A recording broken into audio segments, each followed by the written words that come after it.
move There you because go. I'm very special and I've got my own camera, right? And it's on me. You're okay. You can go where you want. Yeah.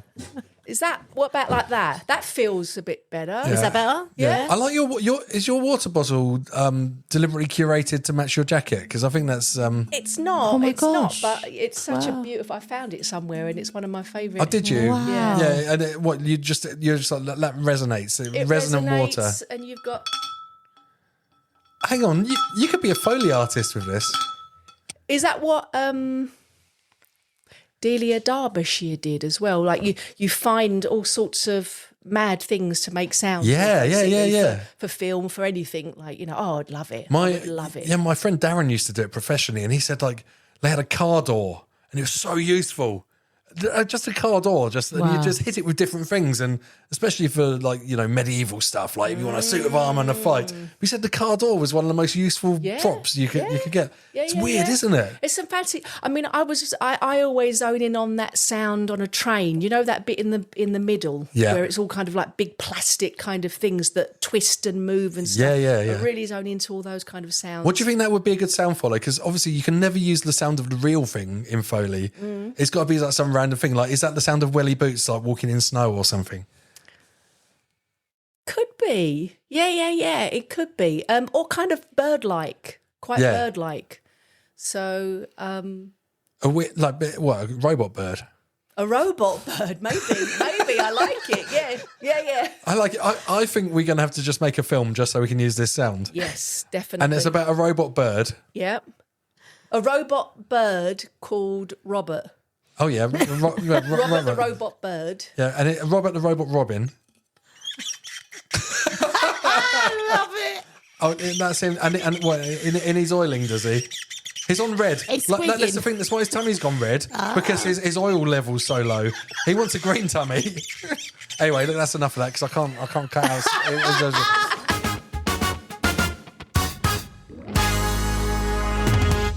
Welcome back to our creative podcast about creativity in Essex, the greatest county in the world, with me, creative expert Nick Hearn, and my co-host, creative expert as well, according to the Essex Chronicle today, Sangita expert, Sangita Mittra. Did you see? I should have bought a Chronicle show. Local creative expert Sangita Mittra. No way. Hell yeah! Am I in there? It's official. Stick it on LinkedIn. Oh my God, I've got to go soon. I need to go buy a Mate, copy. the Chronicle's £3.60 now. No way. When did newspapers get £3.60? How much do I get for that? For them using my name? I know. I'm gonna start using it as currency and paying in shops with Essex Chronicles. It's worth more than a fiver, isn't it? £3.60. Definitely. That's just Definitely. ridiculous. Yeah, Essex Chronicle. What is going on? It's probably because I only sell like 5 copies or something. Could be. Yeah. What was it? We are here in Lorca Media Studios again. The amazing Lorca Media Studios with Adam Whitaker, the greatest host ever. Absolutely. Lorca Media. He makes great films, by the way, everyone. He does. And good podcasts. Yep. Use him. Not that way. But don't abuse him. And we've got another... Make sure you pay him. Oh, yeah. Don't talk about paying Adam. You'll get ideas. We've got another amazing creative guest here. We have. By the name of... Joe Morrison. Joe Morrison. And Joe Morrison, are you from Essex? Since the age of 7, yes. Since the age of 7, that's good. That do. Well, about 9 years then. So did you move to Chelmsford? We moved to Basildon when I was about 7, Oh, which was brilliant. quite a few years back now. Bas Vegas. Bas Vegas. We moved from kind of Stamford Hill area. And That's good. I mean, I don't need more story because I just have to check for the passport. You know, we just need to stamp your passport in, just make sure that you meet the credentials for the podcast. And the other credential, I just need to check, are you creative? yes. Now, a little thing that we like to do here is that Sangita is now going to try and guess what you do creatively. Go, Sangita. Well, I've got to give you a little secret because I did see the mic earlier on. Yeah. So I'm assuming it is something to do with music, obviously. Could you be storytelling with music? In some ways sometimes. No, just say what you do. What just do you say, do? All right, I'm an improvising vocalist. Improvising vocalist. Sangita, I'm looking confused. Yeah, come on, Sangita. This is well out of your wheelhouse. I know now, a vocalist. I know the word vocalist. Yeah. Well, do you know what? You know what? You know what improvising. You know what improvising means? Yeah. So hold on. Yeah. So there's a vocalist doesn't turn up and then you do their bit improvising. I don't know. No, just a bunch of musicians and non-musicians get together and we improvise with sounds, with voice, with objects, with instruments. And I guess we just try to find a new beat. So, when you talk about improvisation, that is just kind of like performing with no rehearsal, right? Just going with the flow. Yeah, going with the flow. So is that what you do? You kind of book a gig and then don't have any practice, or? Yeah, That's amazing. But I think it's even more exciting than that because you don't really even have a concept of what you're going to perform, right? It's you're expressing your feelings. You're improvising live. Yeah, I mean, sometimes you might edit a couple of objects or something, or I might edit a couple of objects because I love to play with toys and just random things and stuff that make sound. And then sometimes I take like a whole suitcase of stuff and different microphones. But recently I've quite enjoyed the idea of editing. So that I have to just focus on kind of like one or two things and really kind of work to get sounds out of those things. That's amazing. And how long would an improvised vocal performance last for? Generally, it's probably about 20, 25 minutes. Yeah, but sometimes you go to places that, like there's this thing called The Gathering where loads of improvisers get together. And it goes on for like maybe 2 or 3 hours. Wow. What, Yeah. just random? Just random Wow. stuff. And then you kind of catch something, catch a vibe, catch a sound. And then you, sometimes it goes really quiet. Even like the tiniest sound can kind of like pull all of the, the energy or something into that kind of way. Then it can go a little bit mad. Does it feel like like you're like a sort of group organism, and like it's got its own life and it's going its own ways? Definitely, when it really gets exciting, that's when it kind of becomes something. Because I guess it's about listening as well as expressing. Can I ask a weird question here? Do you think because I always feel like when I'm jamming with people, because I play drums, right? I always feel like there's this weird other like sense, like this brainwave that goes in between people, and you sort of feel where to go and you feel when to stop and start. Yeah, definitely. And I think it's just kind of just tapping into it really and just maybe relaxing into it. And also your previous guest was talking about, just the freedom to fail. Yeah. And it's kind of approaching it in that way. And I mean, there was one improviser that's been doing it for a long time, and I heard him say that you just basically turn up somewhere and you have to be prepared to make a bit of a fool of yourself sometimes. Yeah, just leave your ego at the door. Yeah.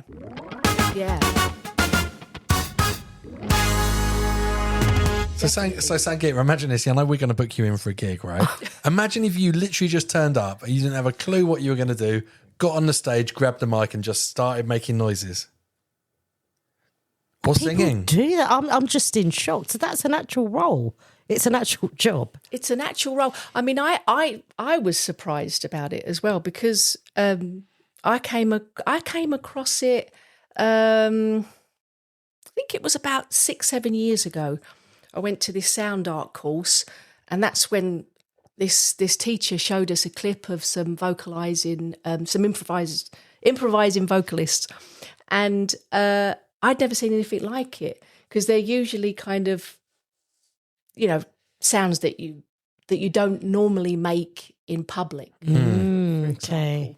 Where would you make it? Like in your car when you're on the motorway or something? Yeah. And it was, just different kind of, it's kind of like woven with, just normal kind of human sounds with other kind of things, It's very strange. It's very strange listening to my voice. Yeah. Actually, Is it because it is funny, like we, when I'm driving around, I love like just making silly noises and things like that. And if you're under an archway, like say like Chelmsford Viaduct, Chelmsford Viaduct, you go under the arch and you're suddenly like, oh, it's got reverb, and you start going, woo, ah, wee, ah, making those noises that you would never make, and enjoying like how the sounds play with a space.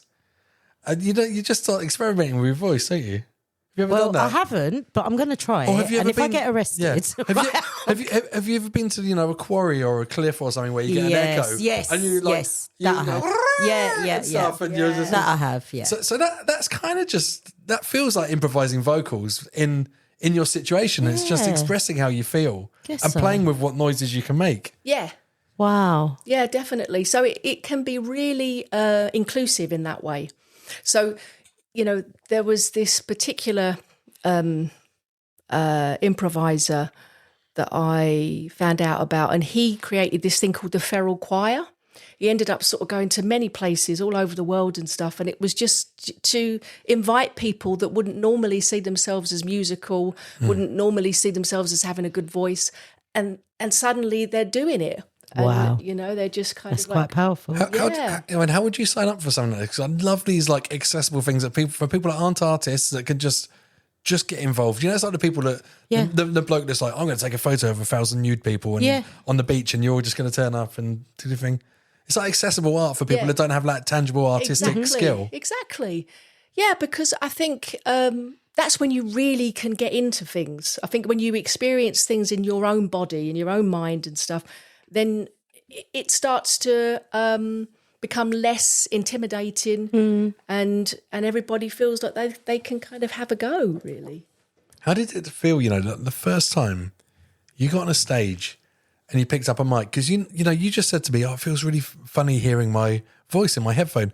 And I remember the first time I got on a stage to do a gig and I said something on the mic, and then I heard a little reverb coming back from the back of the room. And I could hear my own voice a little bit. And it just shook me. Like I got such bad angst. It takes ages to get over that and to carry on. So it's weird, because I do a lot of performing, but I feel slightly nervous, I've got to say. But when that first time you grabbed a mic and you're on stage and you heard your amplified voice, and there were people there, how did that feel for you? Oh, it felt great. But I first got invited to this place in Cambridge, actually, part of the Noisy Women Present, and they'd just kind of set up this thing. And someone was just so encouraging and so inviting. And I said, I've never done anything like that before. They said, yeah, don't worry about it. Come along. We'll look after you. And it was in a church in Cambridge. And I remember I found this cowbell in the corner in a box. So I just started to make horse sounds in the cowbell. And I remember thinking, what is it I want to do now that I can do anything, basically? Because there was no rules. No one said you can't do this. You just feel your way through it. And so it was exciting. It was liberating. And suddenly there was like a whole world of possibility. It's the second time we've heard that today, isn't it? Well, I think what's really interesting about, doing improvised vocalizations. Yeah. We are born with this ability to make a sound. Yeah. And it's really interesting that, I talk about minimum viable product a lot of time for creativity. This is like the lowest thing, you don't need anything else. It's so you could just start doing it anywhere. Yeah. It's like karaoke just with the universe. Yeah. Oh. Yeah. Yeah, I like that.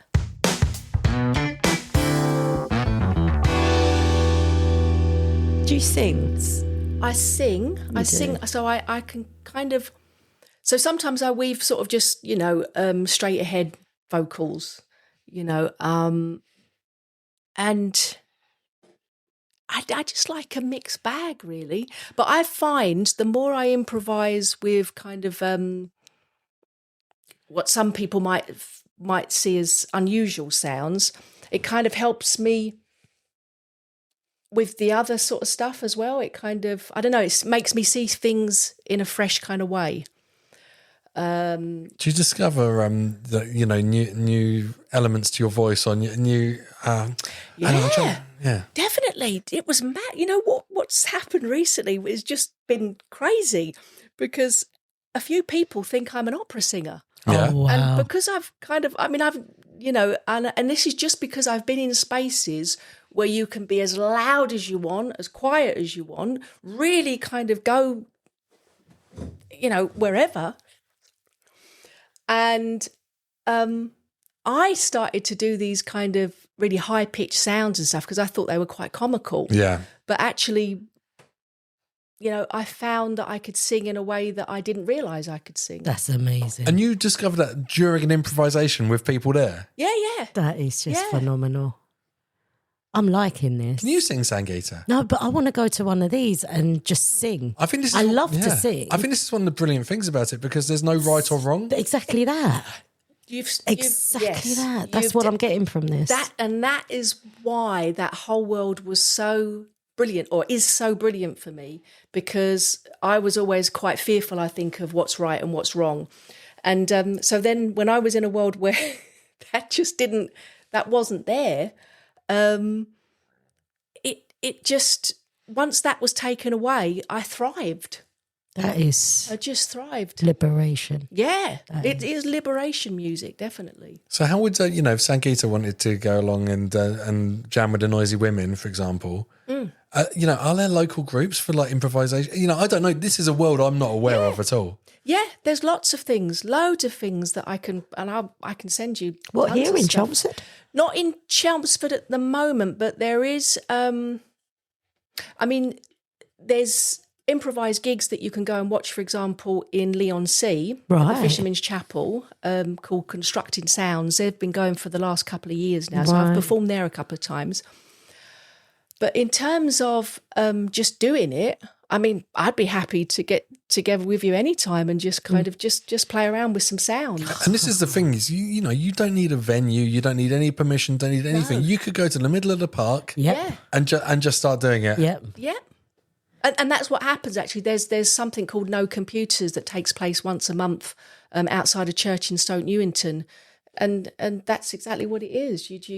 There's a kind of, what do they call it? Like a main set. And then everybody's invited to just get involved and play sounds. And so sometimes families walk by and they kind of get involved. Obviously, kids love it. Yeah. I bet, But this is the great thing about kids, because kids don't have that adult ego. Yes, where, that's right. Where they're scared of, making a noise or getting on something. And, it's just pure joy, isn't it? And we sort of get it beaten out of us as we get older, don't make a fool of yourself. Yes. Don't do that. This is how you behave, or this is what good singing sounds like. And then you have to be an adult and then go and find a career like this to be able to relive some of that. I can do what I want or sound how I want, or that's amazing. This is the remarkable thing I think about Joe, because this is only quite a relatively recent discovery for you. Yeah. And I believe, did you tell me you hadn't sung before, or you hadn't been in a band or anything? I hadn't been in a band. That first time I went, which was, like 4 or 5 years ago when I was invited. No, never been in a band. Always wanted to kind of do that kind of stuff. But what stopped you before? Or did you not even consider doing it? I suppose I just didn't. I wasn't in the right environments really, where kind of things. So your kind of confidence happened. As well. It may have been, but I mean, I used to do like karaoke every now and again and stuff like that, and I still love a bit of karaoke. Yeah. You'd be great at Bjork at karaoke now, wouldn't you? At Bjork, yeah. But I think I just needed to be around the right environment, the right people. I've been really fortunate to sort of meet loads of people who encourage, and one particular person I'm thinking of was just so persistent in kind of inviting me here, there, and everywhere. You can say their name. Yeah, Faradina Afifi. Wait, Farah. Faradina Afifi, one of the founders of the Noisy Women Present. So Faradina Afifi. Don't say it 3 times. They'll appear behind you. It's not improvising. I know you'll love that, Farah. Yeah. 3 times Farah.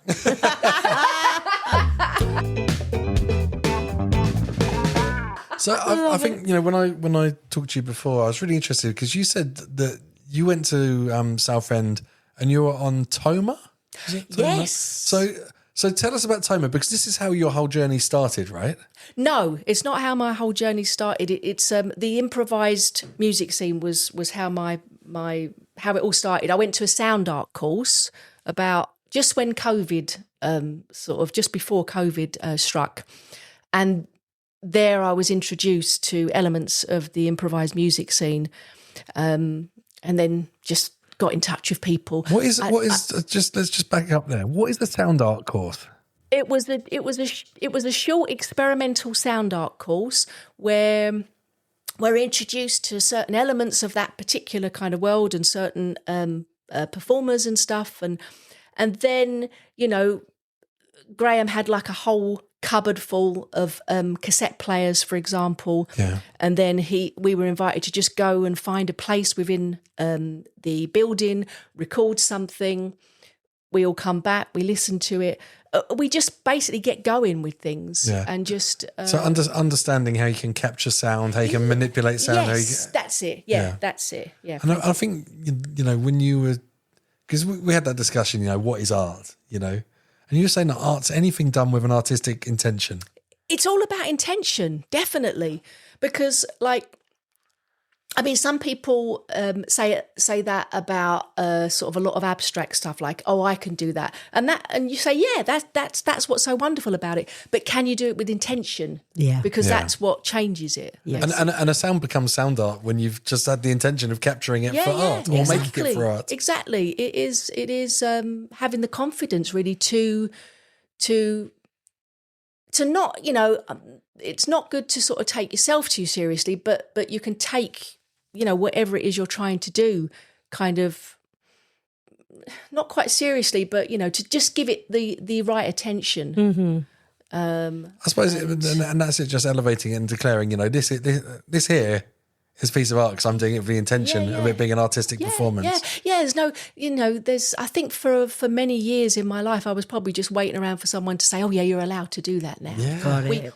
We think you're good Got enough. it. And this you're was an the artist now, And this was the sound art course that gave you that permission. The sound art course gave me an introduction, and then I joined an online thing called the Groningen Vocal Exploration Choir, which is based in the Netherlands. Yes. And I did that for quite a while. And then I quite naively said, is there anybody in the UK that does this? And they were like, yeah, and then, they're all linked up. And then that's when they said, contact Faradina Afifi. Come in, Faradina Afifi. Do you know when people are talking about you somewhere else? So she's so and that's what I did, and then it just went. Oh wow! My whole life changed. And so TOMA is the other MA. Is that what it stands for? Yes, TOMA stands for the other MA, based in Southend, founded by Emma Edmonson, I think about 2016. Brilliant. And so what does TOMA do? TOMA is an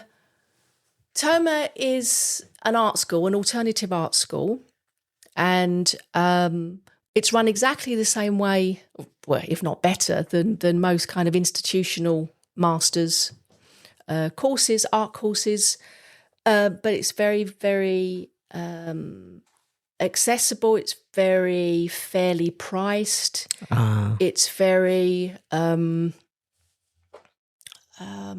what's it called? Supportive, massively supportive, and that can continue. They believe in lifelong education. So it's making art accessible for everyone, because there has been a lot of thing recently where art is for the rich people. Yes. It's a hobby. It's like it becomes so hard to do for people with the cost of living and stuff. It does, yeah. It was a response. Actually, it started off as Emma's art practice. Yeah.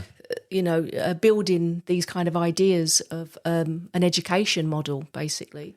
So you went to TOMA in Southend? I went to TOMA in Southend. I finished there, I think it was November last year. That's when we finished. I think you told me previously, you went to TOMA and you said, can I do experimental vocalization as art? Oh yeah. Well, what I did was I went to their open day because I kept seeing this word TOMA, and I also went to one of Ignite's talks in Chelmsford. Yeah. And Lou Williams, who has her the zine bit, and so she's in the same space where TOMA is, and she at one point in her talk she said, because you all know, you know TOMA, right? And everybody in the audience were like, yeah, we know TOMA.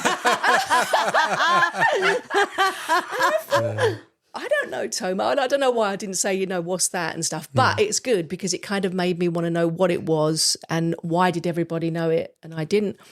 And so I went to the open day because I looked on the website and I still wasn't familiar with art speak, if you like. There was a lot of art speaker stuff. It's really, it's a good kind of website and stuff, but I just wasn't familiar with some of the language. So, and I just kept thinking, is it for me though? Is it for me? I still don't understand. So I went to the open day that they had online and I spoke to Emma, and that's when I said, well, my practice is experimenting my voice. Could I start there? And she was like, yeah, of course, come and have a chat with us, And so I kind of, had I did like a little bit of a performance and stuff for my interview. Yeah. And that must have blown their minds. Well, they seem to like it. Yeah. Yeah. Oh, that is just phenomenal. Wow. So you find this stuff that you now want to do. So what's your daily, like, when you're going out to find things to do, as in paid work, is this like a career for you now? Or is it just like a hobby? It's a way of life. Right. It's definitely my main way of life and stuff. But unfortunately, because it's very niche, there's not much money in it. Right. But I'm kind of just learning really through TOMA. It's been like seeing another side of sort of, applying for grants and all that kind of stuff. So that's going to help me in some ways to try to... That's incredible. So not only do they teach you about artistic practice, but they teach you about how to apply to fund yourself as well. Yeah, Fantastic. definitely. That's so... Big up TOMA. Big up TOMA. Big up TOMA, yeah. Well, that's right. I've asked Emma to come on the podcast. She will be joining us at some point. Yes! Yeah. But she's a little bit busy. She's COVID. She's got a lot of stuff going on. But Don't lie. No. She knocked you back. She didn't. She sent a nice reply, but she became. But I think that's so important because applying for funding is impenetrable. It's really hard for a lot of people. Of course. Oh, it's massively. I just got onto a very short residency at Athona community. Do you know the Athona community, Bradwell-on-Sea? It's an intentional community that's been there since the 40s. Oh, yeah. It's a fantastic place. And they've had quite a few artists in residence there. It's a really good spot for that. But anyway, because they're sort of the form was quite, that they wanted it to be quite simple and kind of, they didn't want loads and loads of information. I was able to also call them and have a chat, which worked for me because it was slightly different from most of the other forms that I've seen, which is... You've got to fill it with a lot of art speak, haven't you? You've got to, and also as well, but there's things called...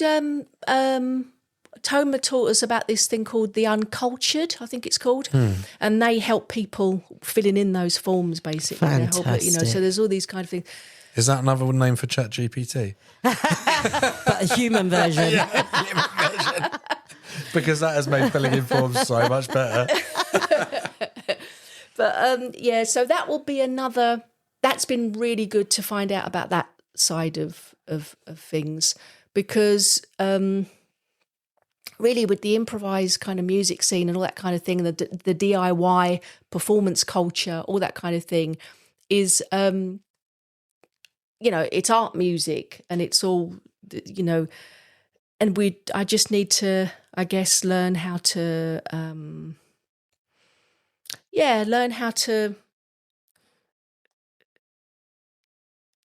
I don't really know what to say, really. Just grow it.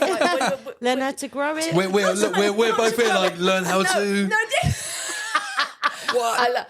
Learn how to create suspense. 10 out of 10 for that one, Jay. One of the things that fascinated me when we had a chat, right? You said when you perform, you say to people, you can react how you want. If you find this funny, you can laugh. You know, or, you know, sit here quietly, respond how you want. Yeah. And I think for an artist to feel like it's okay to be laughed at is very difficult. That's a difficult emotion to deal with. Yeah, but it's a great sound laugh. Yeah. Yes. I mean, it's strange, you know, because it's one of the sounds that most humans are quite sort of comfortable about sharing, and it's such a unique sound. Everyone's got these kind of like so actually. It's also a way of responding to a sound in the space, you know. And I suppose if a lot of people laugh out of like nervousness or uncomfortableness, or if they see something they don't understand, and it's a social way of dealing with it. Yeah, and also some of it can be funny. I was going to say, wants to be quite, you know, quite funny. That's it's quite nice to have an element of that. So sometimes like toys, for example, toys will make it seem a bit more kind of like, oh, okay, they're not taking themselves too seriously. I can kind of relax a little bit, you know. Well, that's how I see it anyway. I don't want to sound like an expert in this field. Wow, it's your field now. It is my field, but you know, relatively new to it. Yeah. So how you know, when you start performing, and I know because you've even been down to the electronic music open mic, the EMOM nights. Yes, EMOM. Yeah. And I suppose, you know, for people that are down there with their bleeps and their blobs, and they're used to like hearing the synths and stuff, and then you start performing just, you know, vocally. Yeah. It's something lots of people have never experienced before and don't know how to react to. I had a lovely chat with a woman after one of the performances once. It was when I started to do some solo stuff there, and I was bringing in like electric massagers and my little amp and toys and all sorts of things jumping around, as well as kind of vocalising. And I always remember I had a really refreshing chat with a woman in the audience, and she said, "Can I talk to you about it? Can I talk to you about that?" I said, "Yeah." And she said, "If you don't mind me saying, I liked it and then I didn't like it. I liked it and then I didn't like it." And I was like, "Yeah, that's fine. I think that's great." I mean, great. And she was nervous about giving you that feedback. Yeah. I don't know whether she was nervous, but I just loved the way that someone just wanted to have a chat with it, chat about it, like, you know, and because I think, you know, that's what I've learned really. When if ever I've kind of gone into a place that I don't know or a vibe that I didn't know, I try to just think, okay, just let yourself be in that space. I don't have to talk about it. I don't have to try to talk about something that I don't understand maybe, but I can just experience it. Yes. And see where that experience takes me. How do you feel, you know, like if someone says to you, "Oh, I liked it and then I didn't like it," you're not going to grab onto that and be like, "I'm going to do more of the bits that they liked," because actually the fact that they didn't like some of the bits gives you that contrast. Exactly. And that makes it art beyond. Yeah. No, I think that's right. And it's because it is very much about trying not to want to please too much. But you don't want to make it, well, I don't want to make it completely alienating. But I also don't want to people please, for sure. No, so you're performing more for yourself than for a crowd anyway, because it's a statement of your feeling at that time. I guess so. Yeah, I suppose so. But it's potentially cathartic for an audience. Yeah. So that's the thing that really interests me, and that's why I also got into costume and masks and all that kind of stuff, because that's also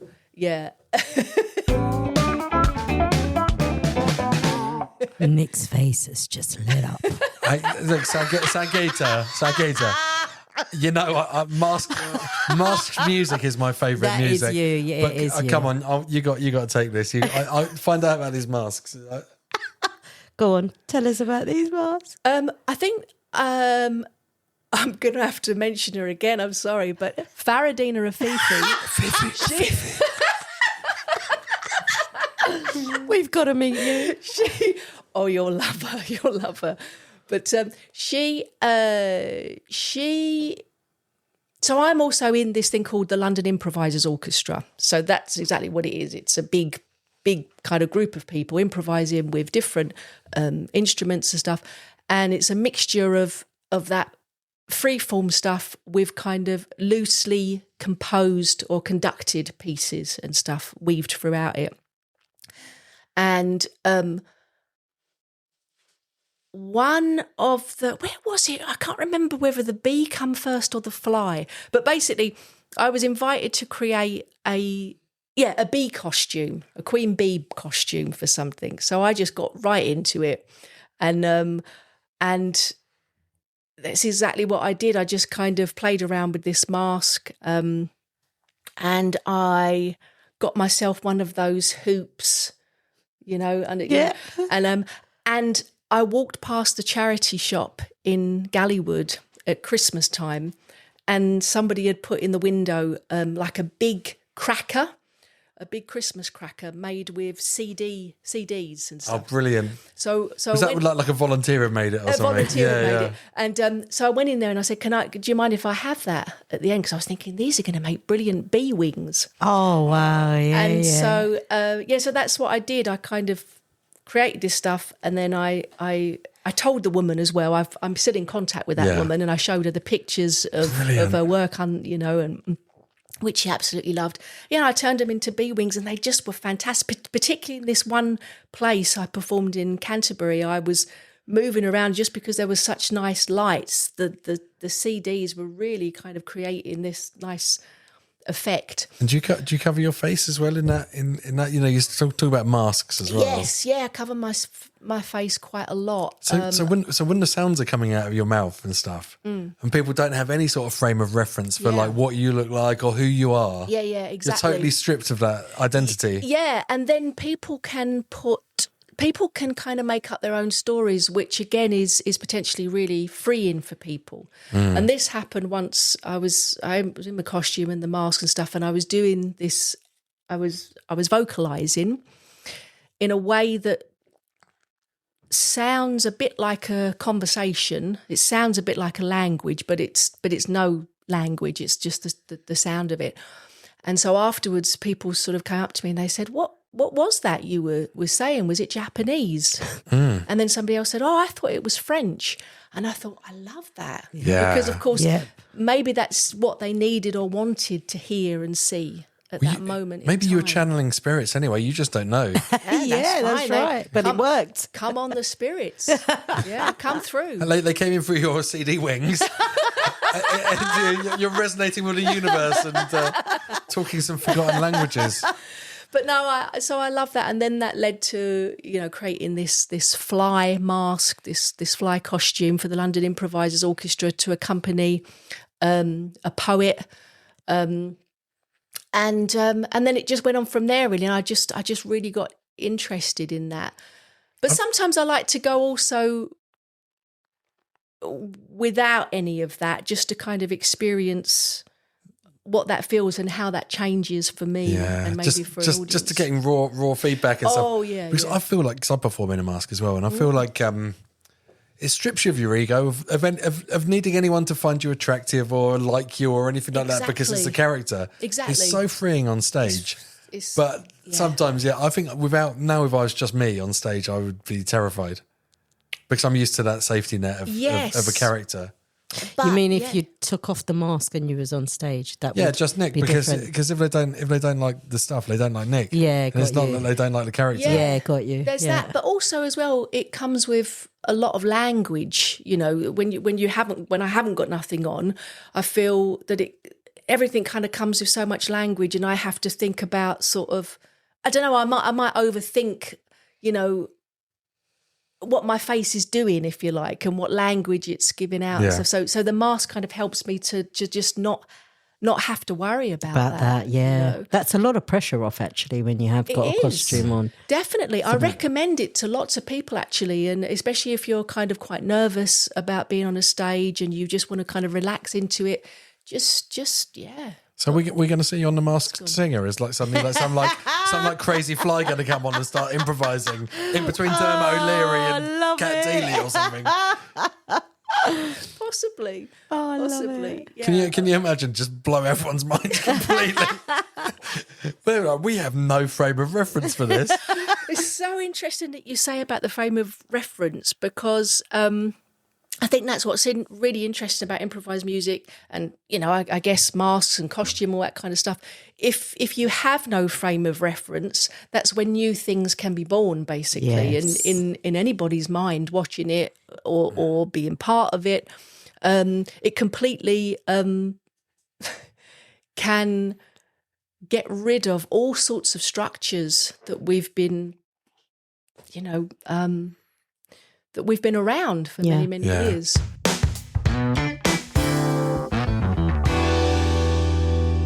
I love that.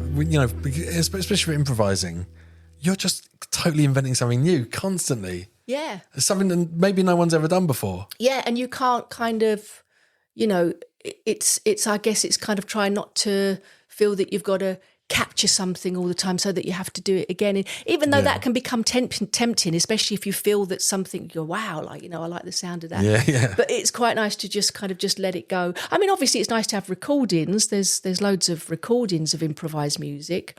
But in the end, it's just nice to just turn up somewhere, go, okay, I'll just try to be as present as I can and just feel my way through it. And that is kind of just heaven to me, really, because I just remember sort of just thinking, oh my God, this is so great. That's all I have to, I don't have to.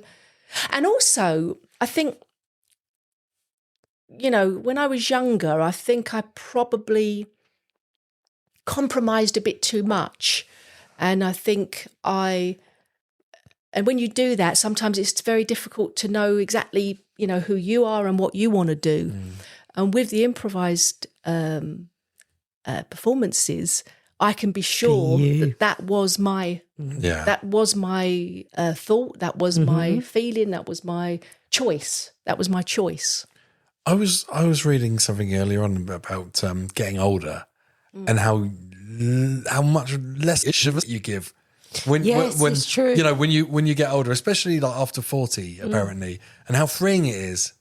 You can get too radically honest, with people and stuff, but I think that, having that artistic honesty of performing for yourself and not trying to please everyone. Oh, yeah. And not trying to repeat something that's gone really well and got a big reaction. I mean, I remember when I first started to get into it and then really you go for, like I went through, I think, a very naive stage and then suddenly realising that it was this scene and there was obviously some very, very good improvisers and stuff.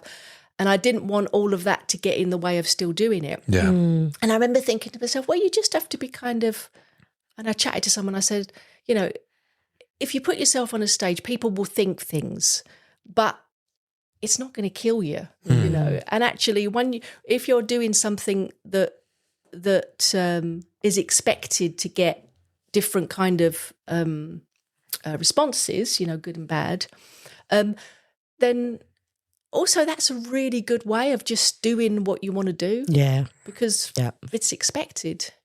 But there's enough of us who love it. Yeah. So we've got the community. So we'll always be part of and a respectful community of listeners as well as performers. Yeah. Wow. Yeah. That's what I love about jam nights sometimes, because the whole audience is just people waiting to jam, but everyone's respectful and appreciating each other's craft and vibing off of it. Yeah, exactly. No, it's a brilliant thing. Brilliant thing.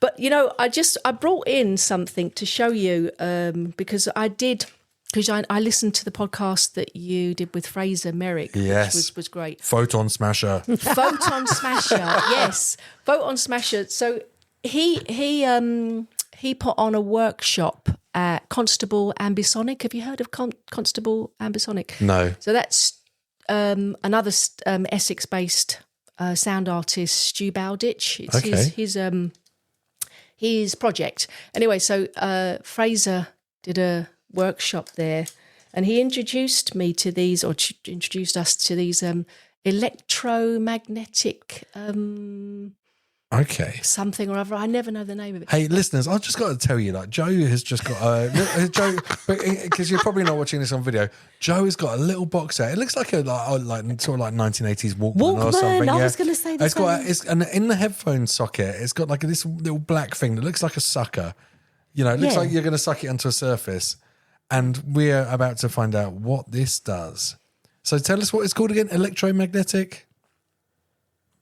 I can never remember the name, but it's just like a contact mic, you know. Yeah, it's the Electro Funk 5000. Yeah, let's have a go. Can I have your phone for a second? Of course. Because depending on which phone it is, sometimes you get really nice. Oh, let's go. Right, Joe, so Joe is now going to stick this sucker onto Sangita's phone. She's actually stealing on her Bitcoin right now. That's what the whole thing is about. Sangita, you got no crypto left. That's okay. Oh, this is cool. So this is getting the This is getting all my PIN numbers, everything. There you go. Yeah.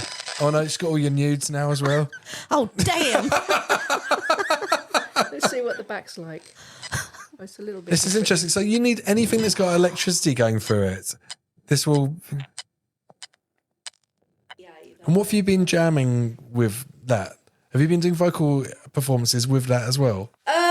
Sometimes I use stuff like that, but I haven't really started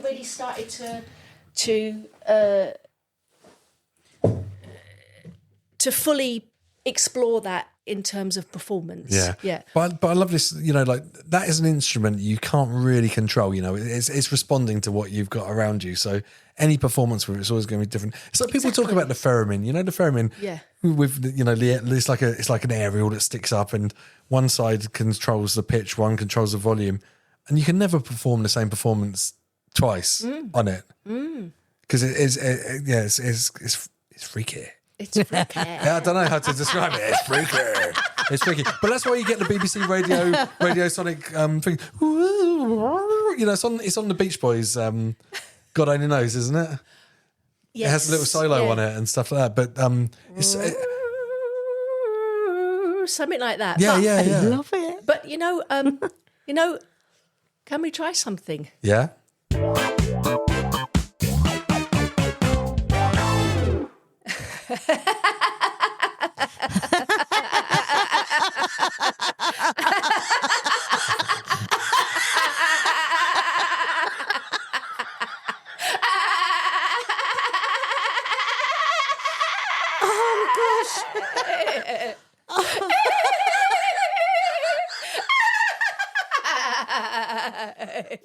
Oh, come on.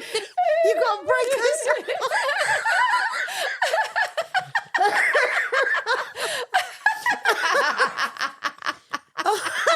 Nick is a hard cookie.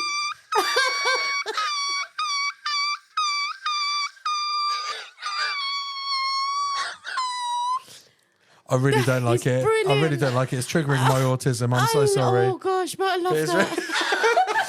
What don't you like about it? I just really hate it.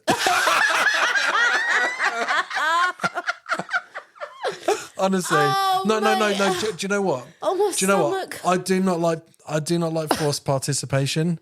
No, In no, things. That's good. And- No, and- I'm and- glad that we had that kind of element from you. I think if this had been an organic happening, I would have done it. But I felt compelled to yes, partake, of and I course. didn't like it. Of course, that's fine. No, it's-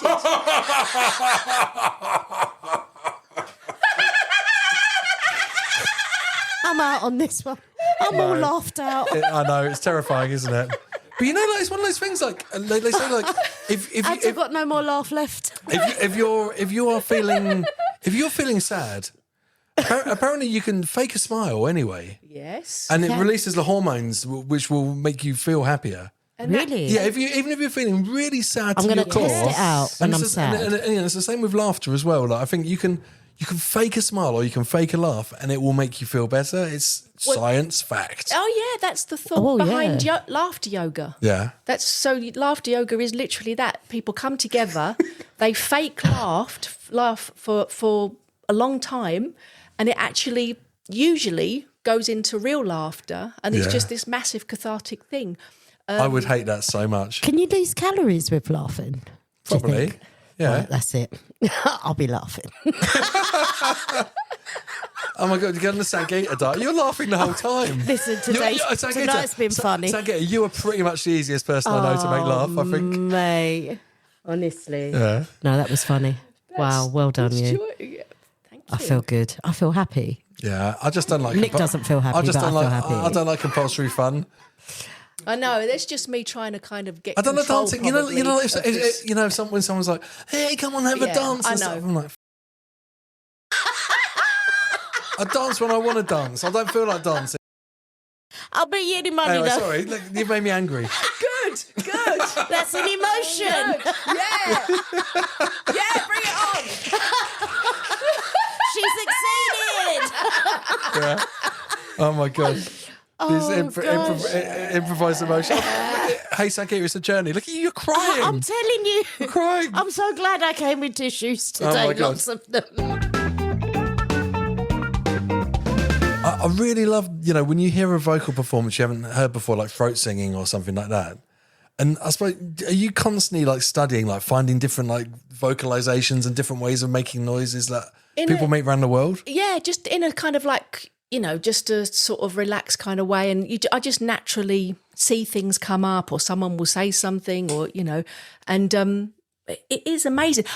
Let me tell you this, actually, for anyone that might want to find more out about this.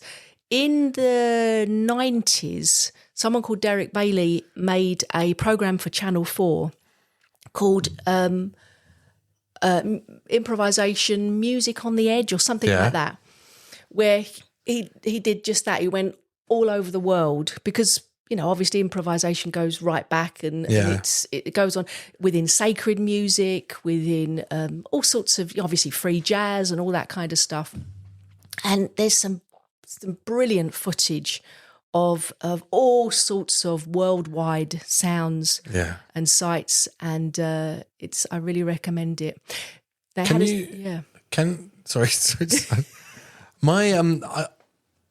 I once went to this festival with this really good beatboxer. He wasn't performing. I went with him, and I was like, how much of that's the tricks in the mic?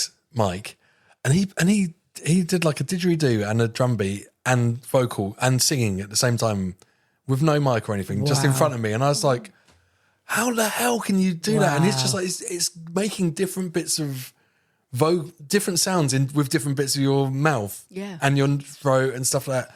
And it really blew my mind because I thought there must be some little trick to it or something. Can you make two sounds at once? I'm challenging you now.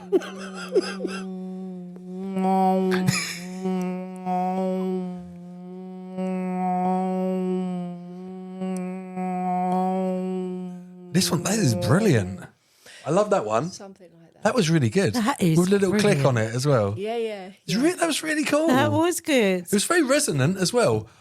I think that would be very relaxing to listen to for about That is half an hour. yeah. And just hearing it morph and stuff. You'll probably get a sore face. Yeah, that was. I went to a workshop with someone called Laurie Lixenberg, and she kind of encouraged some of those sounds. That was quite tranquil, actually. It was really relaxing, wasn't it? really relaxing. Like you could have a gong bath in that. I'm trying to kind of, because she's a really good experimental opera singer, so she really explores her whole kind of thing. And I think she said you start with that. You sort of start with that nasally. It's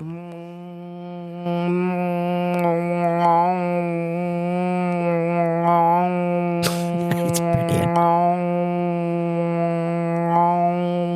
And I don't think she was teaching the click thing actually, but I'm not sure. Kind of. It's really amazing because it so doesn't cool. sound like it's coming from a human. Yes, No. yeah. And so we were all doing it as a group, and it really sounds like it's kind of somewhere else. Yeah. It's Wow. mad. Have you ever heard anything through like bone conductive stuff as well? It's really interesting. Deaf people can hear through bone conduction, where you get it's almost like your skull's vibrated a little bit. It's like on some hearing aids and things, and it's really amazing, like hearing it. It's a bit like listening underwater or something, when air's not vibrating, actually you're vibrating. Oh, wow, it's so good. That's the sort of thing that sounds like. When you find that sympathetic resonance of something and you can just hit it, That's what that was doing. Yeah. It's. I mean, I that's what I just love about the human voice, really, because every single voice is unique, and it's just here waiting to be discovered and play about with, and Absolutely.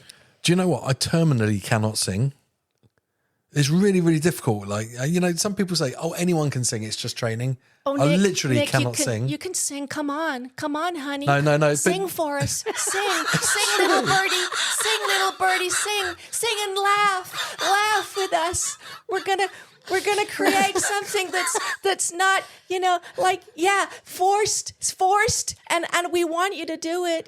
Yeah, even with that, I won't be able to sing. It's just so difficult. Holding a note. I think I'm just totally tone deaf. It's really weird, but it doesn't stop me making sounds because I like doing it. It's like fun. Just do stuff in my own range, but it's very difficult to try and copy something. I feel like my vocal, when they say like Axl Rose has got like 7-octave range and stuff, and Mariah Carey, I think I've got half an octave. Just this horrible flat Essex voice. Sangita, are you good at singing? Nah. I bet you are. I bet you're the bashment Mariah Carey. No, I'm so not. I leave that down to the others. No, I'm not a singer.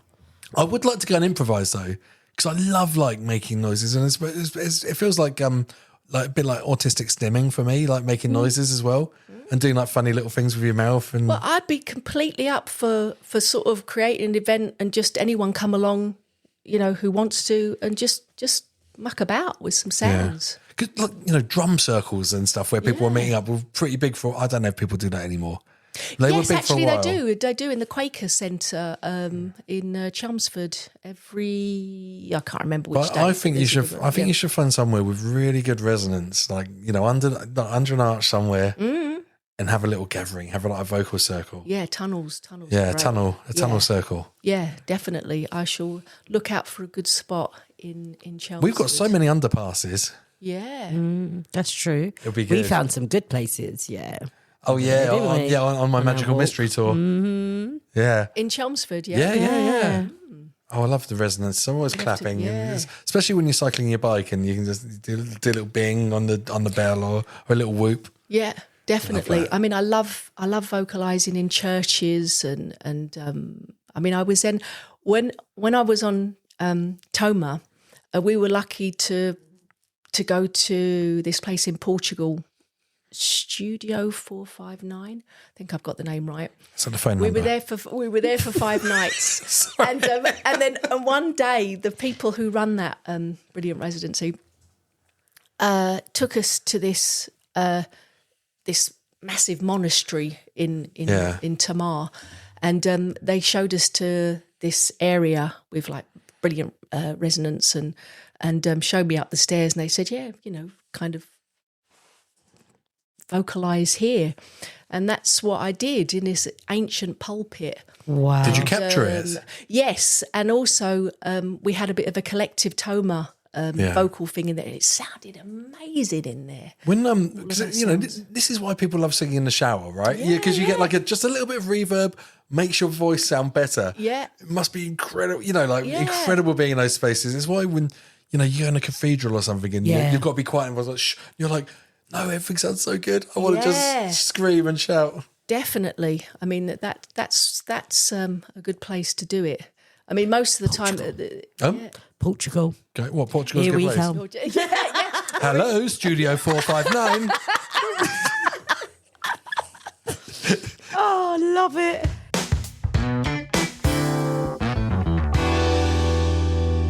One of my pet peeves at the moment is amplified buskers in town, because I think I love an acoustic guitar and a voice or something. People are just going and doing karaoke now, right? They're just going down and playing a karaoke track and singing, but it's really loud as well. I think we need you to go down and do some actual improvised vocalized busking. Be interesting to flush them out, get them out. Come on, that would be interesting. Yeah. Let's make the high street interesting with some improvised vocalization. I do not want to hear someone singing Ed Sheeran anymore.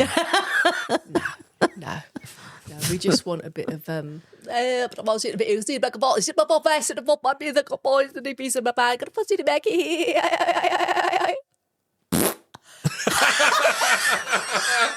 oh my God, do you know what?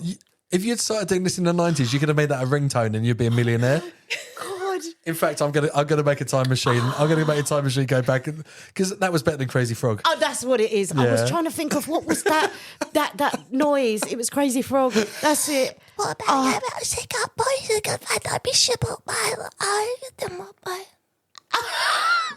If anyone wants to try some vocal improvisation, where can they go?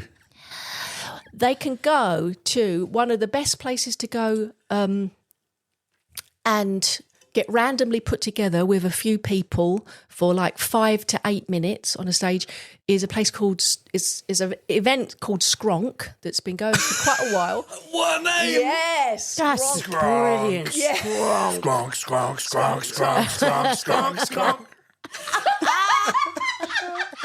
You've been skronked. Definitely. Let's get skronked. Let's get Skronk, man. So where is this? So Skronk, Where's skronk? It's so nice to say. isn't it? And it looks so great as well. I When can you see the word imagine. Skronk. Onomatopoeic. Yes. Yeah. Skronk. Skronk is fortnightly unfortunately, it's all the way down in Deptford. Yeah. And it's in a place called Endeavour, and down in the basement. Oh, that had a nice. Yeah, that's very, very resonant, isn't it?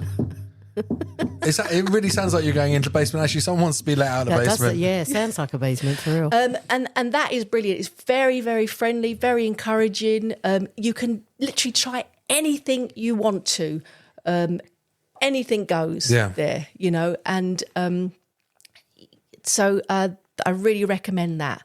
Skronk. And they're actually going to Margate sometime next month. They're going to trial it in Margate because the guy, Rick Jensen, who started it many, many years ago, he moved to Margate, and I think they're going to Of course he did.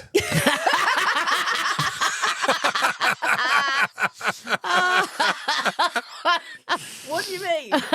Margate is just where all the artists have gone, haven't they? That's where they're going. Yeah, it's artists on sea. Yeah. I'll tell you what, guys. I'm taking Skronk to Margate. Yeah. Oh, yeah. What a surprise. But no, but you can find them. Yeah, Skronk every month. I mean, you know, could set it up Skronk. you know, in Chelmsford. I was just going to say, can you franchise Skronk? Can you franchise yeah, it? they'd love it if we'd set it up, you know, somewhere down here. Oh, well, I think you should take that. I think you should Skronk East.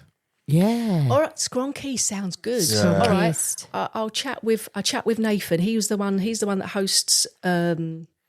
Nathan and Seb host the one at Deptford. Yeah. And maybe I'll come along. 100%. He's Skronk. As long as I don't have to do laughing. What? No one. That was very kind of like, honestly, most people that I know would have hated that thing when I went. Yeah. Stop doing it though, please. I really don't like it. Oh, I think you might have unlocked a new terror for me. I think I need you to take that. So every time we want to upset him, we just stick it on. Honestly, if you want me to leave somewhere, just do that. yeah, but it can be followed by.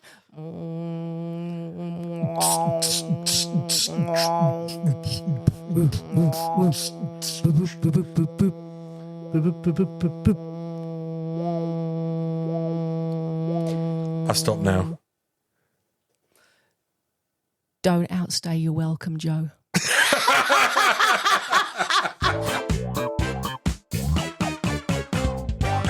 Never. I know, I love it. It's really, really cool.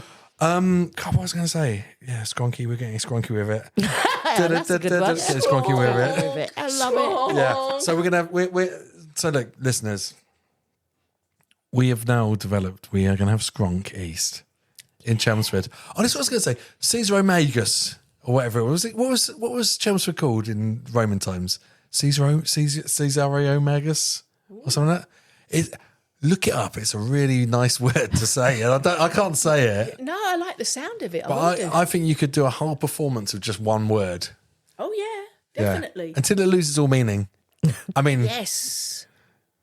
Yes, there was one. I've got this book of old sound words that was put together by the London Sound Survey, and they've got it all by different regions as well. And there's some interesting Essex words. Oh wow! Well, that was the name of Chelmsford. Was Caesar Magus, right? Yes. Yeah. What was the Essex word you got? No. One of the ones that I've got is clanjandering. Oh. Or clanjandering. I sometimes say it clanjandering, clanjandering, Yeah. clanjandering, clanjandering, clanjandering, clanjandering, clanjandering, clanjandering, clanjandering, clanjandering. Harvest horn. That's one of them as well. Oh, and you know Billy Wicks. That's a bar now. That's an old Essex word. Is it? Clangineering with the Billy Wicks. Oh God! Oh, where's your Billy Wicks? Oh, is that clangineering? It does sound like clangineering's like you're going to go clanging, but you know you're going to take a compass with you. And I think it means some. Well, anyway, who cares? We're just creating it. We're Googling it. No, I've got a lot to Google when I get into I get it. Yeah. Clangineering. And also, you know, as a clangineering. Clanjandering. I think it means a worried state or something like that. Okay. And what's the other one that I came across? Oh, I should have brought it with me, but harvest storm, gleaming bell. Gleaming bell is an old Essex thing as well. I can't remember what it was, but I quite like. It's got that kind of gleaming bell, something far away for me. Same as harvest horn. I think gleaming bell's like when you take the wax wrapper off a baby bell to eat it, and it's the smell you get. Yeah, it was. Oh, yeah. It just reminds me of an old music hall called the Gorgonzola. The Gorgonzola went off or something like that. All right, hey, look, Joe, I'm going to have to start wrapping up now because Wrap up the baby bell. I have to edit this. Wrap up the baby bell. Wrap up the baby bell. Oh, never wrap up a baby bell. Come on. I love them. Baby bells last forever. They do. You find a baby bell, it's good to eat. Yeah. What do you think about vegan baby bells? I mean, yeah. Don't really like vegan cheese. No. I like a lot of vegan stuff and I'm really on board with it, but not cheese. Forget about it. Make up your own vegan stuff. Falafels are much better. But have you come across...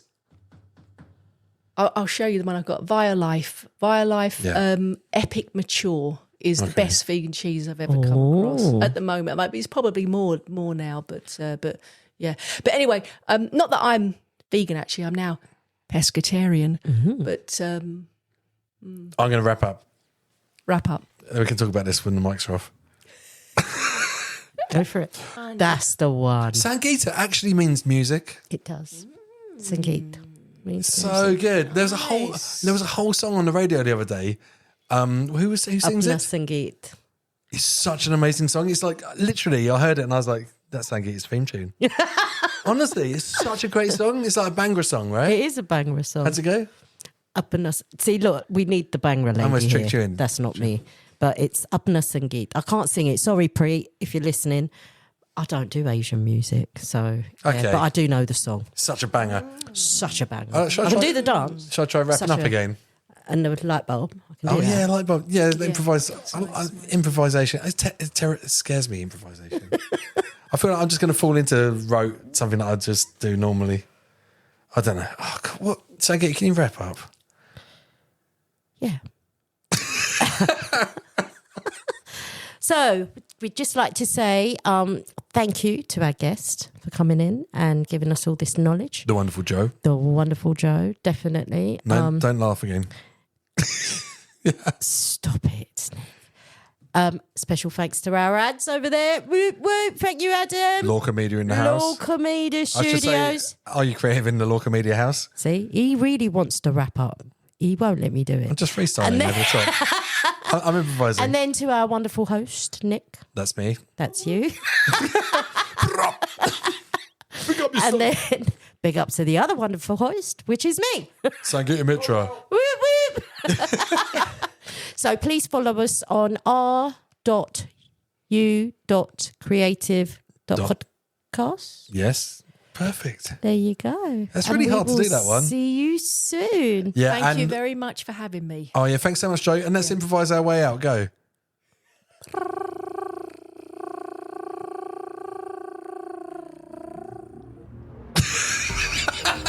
That was so good. That was like a mobile phone, a phone ring. Yeah. Yeah.